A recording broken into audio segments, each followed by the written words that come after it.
কয়েকদিন আগে এক আলোচক, বাংলাদেশে খুব বিখ্যাত আলোচক, মাঠ পর্যায়ের বয়ানের মধ্যে বসে বলে ফেললে যে নবী করিম সাল্লাল্লাহু আলাইহি ওয়াসাল্লাম শয়তানের ওয়াসওয়াসা থেকে বাঁচতে পারেন নাই। শয়তান ধোঁকা দিয়ে হুজুরের নামাজের মধ্যে পেঁচ লাগিয়ে দিয়েছে। নাউজুবিল্লাহ বলেন।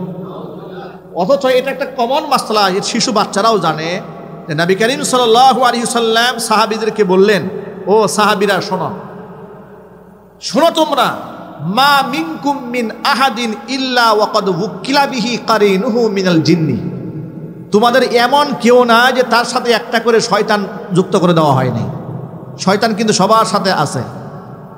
ক্বালু, সাহাবা ইকরাম প্রশ্ন করলেন, আ ইয়াকা ইয়া রাসূলুল্লাহ, হে আল্লাহ রাসূল, আপনি যে বললেন যে আমাদের সবার সাথে একটা করে শয়তান আছে, আপনার সাথে আছে নাকি? নবী করিম সাল্লাল্লাহু আলাইহি ওয়াসাল্লাম বললেন, হ্যাঁ। ওয়া ইয়া ইল্লা আন্নাল্লাহ আ'আনানি আলাইহি, আল্লাহ তাআলা তার উপর আমাকে সাহায্য করেছেন। ফা আসলামা, সে আমার কাছে সারেন্ডার করেছে। আমার সাথে থাকা যে শয়তান, ওই শয়তান আর শয়তান নাই। ফা আসলামা, সে আত্মসমর্পণ করেছে। কেউ কেউ তর্জমা করেছে সে মুসলমান হয়ে গিয়েছে। ফালা ইয়ামুরুনি ইল্লা বিখাইরিন, সুতরাং সে আমাকে ভালো ছাড়া মন্দের কোনো পরামর্শ দিতে পারে না। সুবহানাল্লাহ। এটা একটা হাদিস। আর যে হাদিসের ব্যাপারে তিনি অপব্যাখ্যা করেছেন যে মুহাম্মদ সাল্লাল্লাহু আলাইহি ওয়াসাল্লামকে নামাজে পেঁচ লাগিয়ে দিয়েছেন, সেই বিষয়টা হচ্ছে মুসলিম শরীফের হাদিস।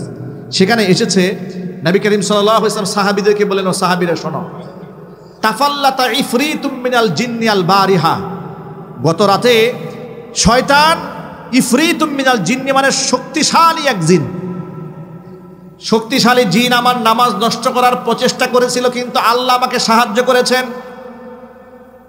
আমি শয়তানকে ধরে ফেলেছি। আমি চেয়েছিলাম তাকে মসজিদে নববীর খুঁটির সাথে, যে কোনো একটা খুঁটির সাথে বেঁধে রাখতাম, যাতে করে সকালবেলা তোমরা তারা দেখতে পারো। কিন্তু তৎক্ষণাৎ আমার ভাই হযরতে সুলাইমান আলাইহিস সালাতু ওয়াস সালামের দোয়াটা মনে পড়ে গেছে, রব্বি হাবলি মুলকান লা ইয়ানবাগি লি আহাদিন, আল্লাহ তুমি আমাকে এমন রাজত্ব দান করো, আমার পরে যে রাজত্ব আর তুমি কাউকে দিবে না।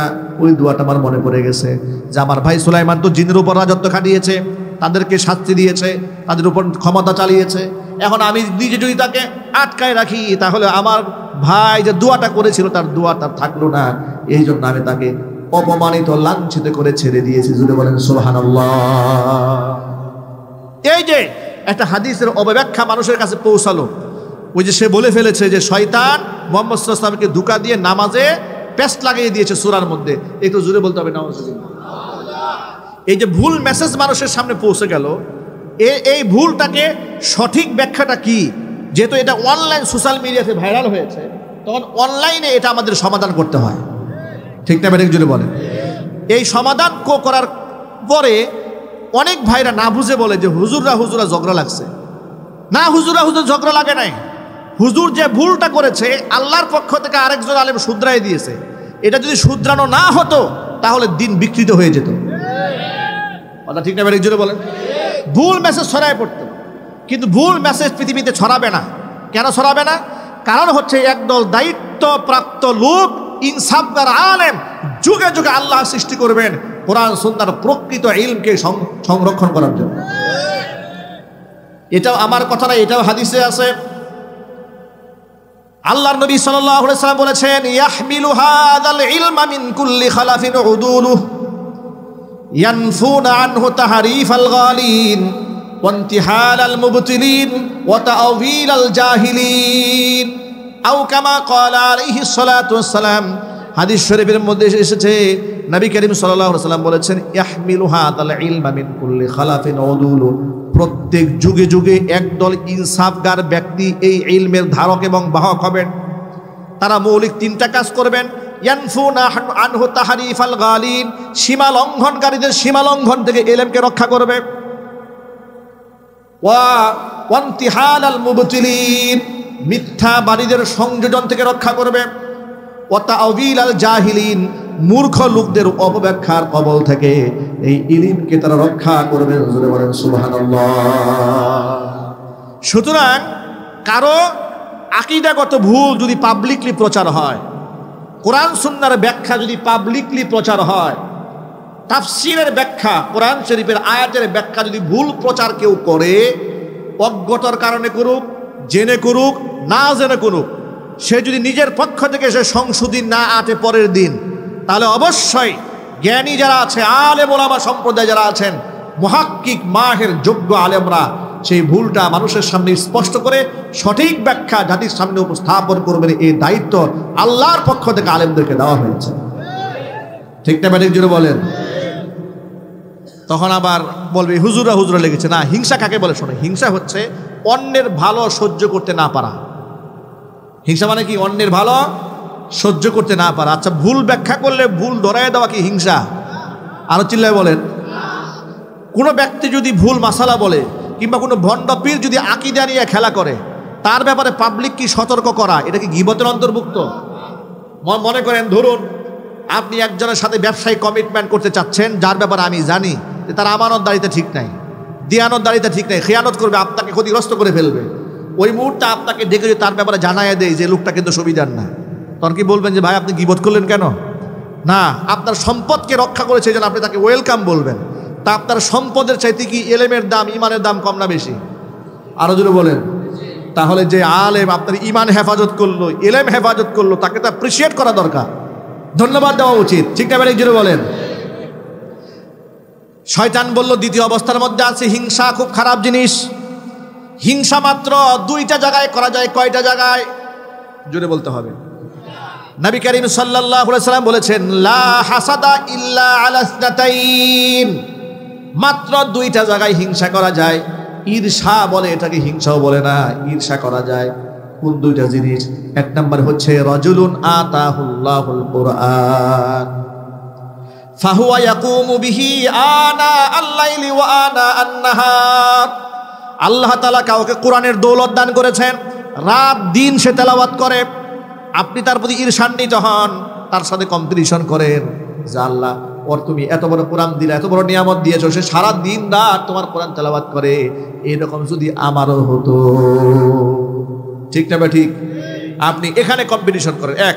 দুই নাম্বার হচ্ছে ওয়ারাজুলুন আতাহুল্লাহু মালান, আল্লাহ পাক কাউকে মাল দিয়েছে, সম্পদ দিয়েছে, ফাহুয়া ইউনফিকু মিনহু লাইলা ওয়া নাহারান, রাত দিন সে এখান থেকে আল্লাহর পথে খরচ করে। ওই সম্পদ নিয়ে আপনি ঈর্ষা করতে পারেন। এই দুইটা জায়গা ছাড়া দুনিয়াতে কোথাও আপনার ঈর্ষা হিংসা করার সুযোগ নাই। এবার ঈসা আলাইহিস সালাম জিজ্ঞেস করলেন তৃতীয় অবস্থার মধ্যে আছে কি? বলে তৃতীয় অবস্থার মধ্যে আছে জুলুম। কোথায় বিক্রি করবে? তাম দুনিয়া ঘুরে ঘুরে ক্ষমতাধর ব্যক্তি যারা আছে, ক্ষমতাসীন ব্যক্তি যারা, চেয়ারের মালিক, ওই সমস্ত ব্যক্তিদের কাছে জুলুম বিক্রি করব। ক্ষমতায় যারাই থাকে এই জন্য তারাই জালেম হয়ে যায়। ঠিক না ব্যাটিক জুড়ে বলেন?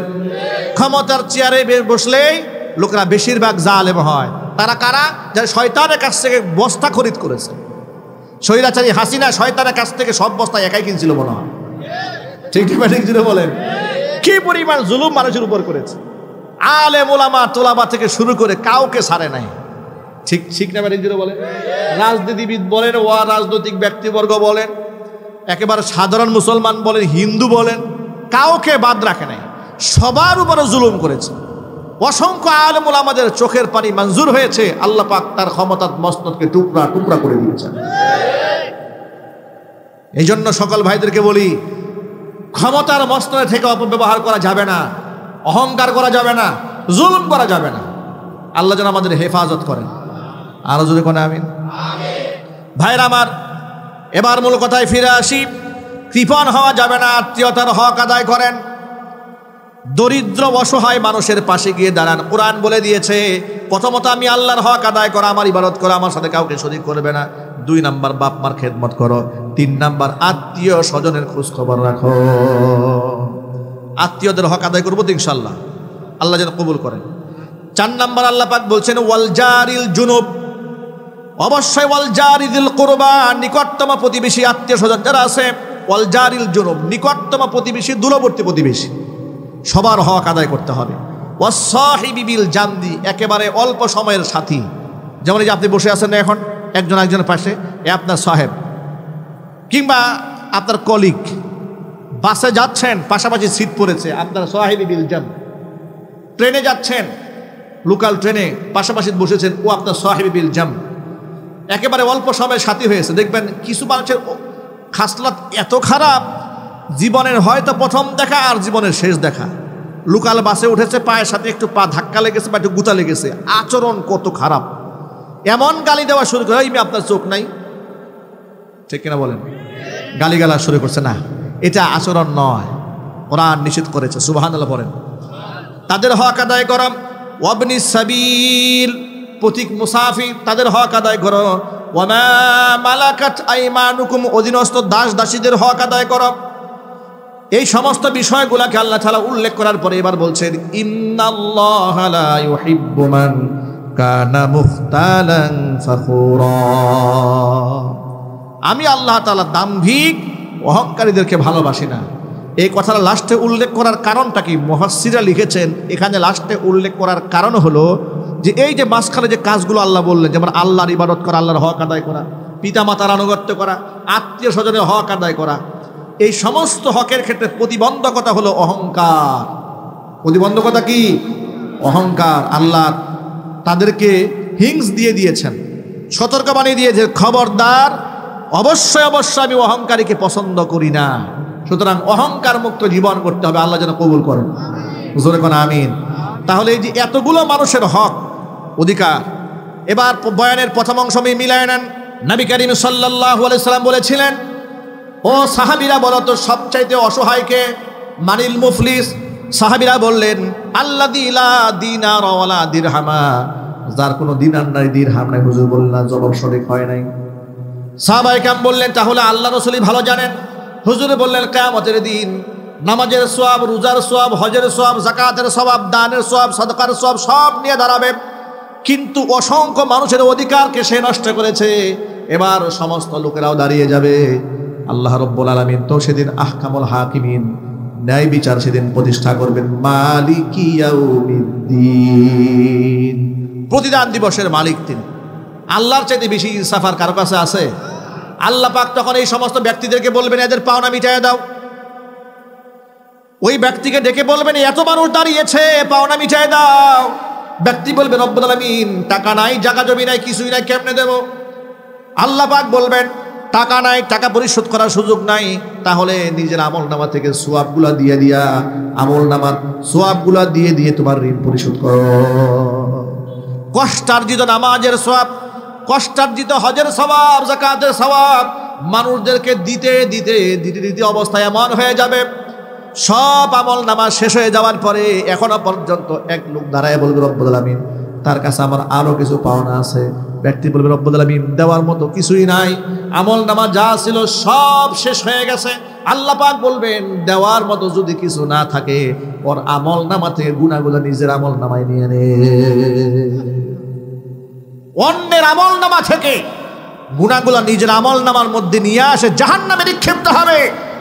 হুজুর বলেন, এর চাইতে কপাল পোড়া, হতভাগা, হত দরিদ্র আসমানের নিচে জমিনের উপর আর একটাও নাই। ঠিক কিনা জুড়ে বলেন? এটাই হচ্ছে আমার পুরো আলোচনা মূল সার নির্যাস। ওই হাদিসের প্রথম অংশ, মানিল মুফলিস, হতভাগাকে। হতভাগা হচ্ছে ওই ব্যক্তি, যেই ব্যক্তি টাকা পয়সা নাই, সে হতভাগা নয়। যেই ব্যক্তি দরিদ্রতার হতভাগা নয়। কারণ নবীজি সাল্লাল্লাহু আলাইহি সাল্লাম বলেছেন, আল্লাহ রাব্বুল আলামিন আমাকে জান্নাত জাহান্নাম দেখার সুযোগ দিয়েছেন।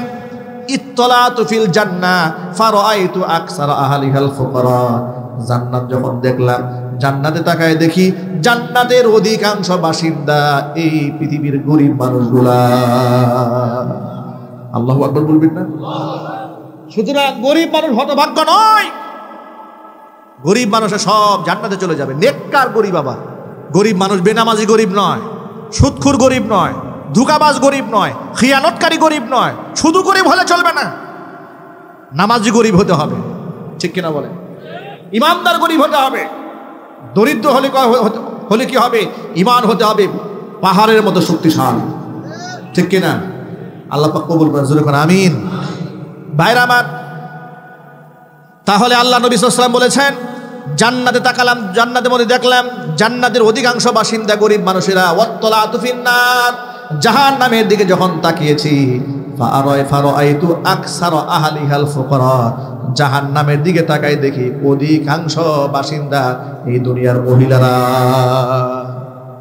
মহিলারা জাহান্নাম দখল করে ফেলতেছে। নাউজুবিল্লাহ বলেন। দুইটা অপরাধের কারণে নারীরা অধিকাংশ হারে জাহান্নামে যাবে। এক হচ্ছে লিতাকফুরনাল আশির ওয়া তুকসিরনাল লানাহ, বেশি বেশি লানত দেওয়া এবং স্বামীর নাফরমানি করা। এই দুই পাপের কারণে অধিকাংশ নারী জাহান্নামের আগুনে পড়বে।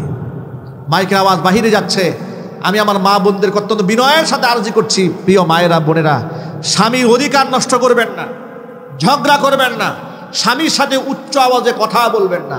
আজকে সমাজে সামাজিকভাবে স্বামী স্ত্রীর মোহাব্বত না থাকার কারণে ডিভোর্স এবং তালাকের সংখ্যা দিন দিন বেড়েই চলছে।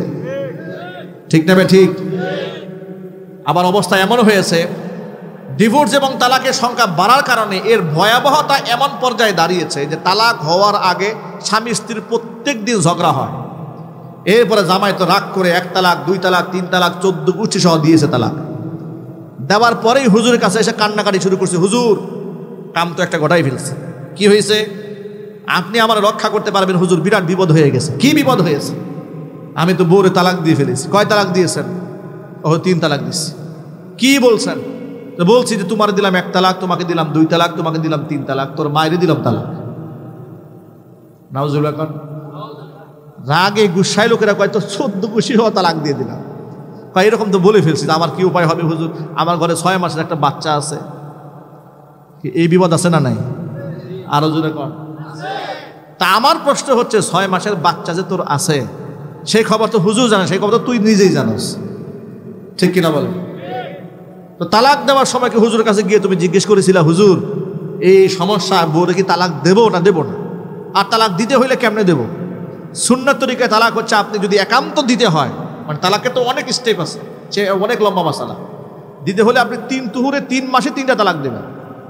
আপনি কোনো সুন্নত আদায় করেন নাই, আপনি ডিরেক্ট দিয়ে দিয়েছেন, তালাক হয়ে যাবে। কিন্তু আপনি জুলুম করলেন। জুলুম করলেন নিজের উপরে, জুলুম করলেন নিজের বউর উপরে, জুলুম করেছেন নিজের সন্তানদের উপরে। ঠিক কিনা জোরে বলেন? তালাক হয়ে গেল। ইমাম সাহেবের কাছে ফতোয়া নিতে গিয়েছে, ইমাম সাহেব বলেছে তালাক হয়ে গেছে। কয় দেখ, হুজুরের কাছে ফতোয়া নিয়ে লাভ নাই, চেয়ারম্যান সাহেবের কাছে চলে যায়। আসলে না নাই জোরে বলেন? বলে হুজুরের ফতোয়া দিয়ে লাভ হবে না, চেয়ারম্যান সাহেব। আপনি তো সালিশ করেন, চেয়ারম্যান সাহেব অনেক দিন ধরে বিচার করেন, আমরা দেখছি ছোটবেলা থেকে বহুত তালাক আপনি মিটাইছেন, দেখছি বহুত তালাক আপনি ঠিকঠাক করছেন। চেয়ারম্যান সাহেব আপনি একটা ফয়সালা দিয়ে দেন। চেয়ারম্যান সব কিছু শুনে মিলে চেয়ারম্যান সাহেব বলে, এক কাজ করো, রাগের মাথায় দিয়েছে তো? হ্যাঁ, অনেক রাগ ছিল আমার, মেজাজ পুরো খারাপ হয়ে গেছিল। তাই নাকি? বলে হ্যাঁ। তাহলে কাজ করো, ইস্তেগফার পড়ো। তুমি বলো আস্তাগফিরুল্লাহ, কয় বললাম আস্তাগফিরুল্লাহ। কয় 2 রাকাত নামাজ পড়ো, 2 জনে আল্লাহর কাছে মাফ চাও, এবার ঘরে চলে যাও। নাউজুবিল্লাহ বলেন। অথবা আবার রাইট সবাই মিলে বসছে, গাই তার একটা বিয়ে পড়াই দেন, নতুন করে বিয়ে পড়াই দেন। আচ্ছা 3 তালাক যদি হয়ে যায়, এটাকে বলা হয় তালাকে মুগাল্লাজা। তালাকে মুগাল্লাজা মানে যেটার জোরালা দেওয়ার কোনো সুযোগ নাই। এটাকে চেয়ারম্যান সাহেব, মেম্বার সাহেব, আমি সব চেয়ারম্যানের কথা বলি না, কিন্তু চেয়ারম্যানদের মধ্যে অনেক দায়িত্বশীল আছে। ঠিক না? ঠিক জুড়ে বলেন। এটা হচ্ছে ওই সমস্ত গ্রাম্য আদালত। চেয়ারম্যান বলতে আমি একটা সম্মানিত আসন বুঝিয়েছি, সেটা শুধু চেয়ারম্যান হওয়া জরুরি না, সমাজের যে কোনো সালিশি যারা করে তাদের বুঝিয়েছি। মুরব্বী তারা যে বলে যে মাফটাপ চেয়ে নাও, নতুন করে বিবাহ শাদী করায় নাও, আপনারা বলেন এই যে চেয়ারম্যান সাহেব জুড়ে দিয়া যে সম্পর্ক ছিন্ন হয়ে গেছে, এর ঘরের মধ্যে ঢুকাই দিল, হালাল না হারাম? আরো জোরে। বাচ্চা কাচ্চা যা হবে সব বৈধ না অবৈধ? অবস্থা হবেটা কি? অবস্থা হবে কি? সারা জীবন ঝগড়া হয়েছে, কিন্তু তালাকের পর থেকে আর ঝগড়া নাই, ভালো হয়ে গেছে। কারণ শয়তান এখন আর ঝগড়া লাগায় না, কারণ শয়তান তো জানে মিশন সাকসেস। কারণ আগে স্বামী স্ত্রী মোহাব্বত করলে সোয়াব হইতো, এখন মোহাব্বত করলে জিনা হয়। ঠিক না? ঠিক জোরে বল। এই জন্য শয়তান এই মোহাব্বত আর নষ্ট করে না। আমার একদম ঘনিষ্ঠ এক লোক নিজে বলেছে যে হুজুর অমুক বাড়িতে আমি যাতায়াত করি, ওই অমুক বাড়ির সাহেবের ছেলে তো বিবাহ করেছে, নতুন বউর সাথে প্রায় দিনই ঝগড়া হতো, বিশাল ঝগড়া করতে করতে এক পর্যায়ে তালাক হয়ে গেল, 3 তালাক দিয়ে ফেলেছে। দেওয়ার পরে আবার কেমনে আপনার মীমাংসা হয়ে গেল, সংসার শুরু করে দিল, এখন আর ঝগড়া নাই। মানে তালাক হওয়ার আগে যত ঝগড়া হয়েছে, 3 তালাক হওয়ার পর আর কোনো ঝগড়া নাই। ঝগড়া নাই কেন? কারণ শয়তান তো এখন আর নষ্ট করবে না, কারণ শয়তান এখন জানে ঝগড়া লাগালে তার লস হবে। ঠিক কিনা? আল্লাহ যেন আমাদেরকে মাফ করে দেন। আমার মা বোনদেরকে বলছি, 2টা অপরাধে নারীরা বেশি জাহান্নামে যাবে। একটা হচ্ছে লিতুকসিরনাল লানা, বেশি লানত দেওয়া। আরেকটা হচ্ছে তাকফুরনাল আশির, স্বামীর নাফরমানি করা। আল্লাহ পাক যেন স্বামীর নাফরমানে করার মতো জঘন্য কবিরা গুনাহ থেকে আমার মা বোনদেরকে হেফাজত করেন।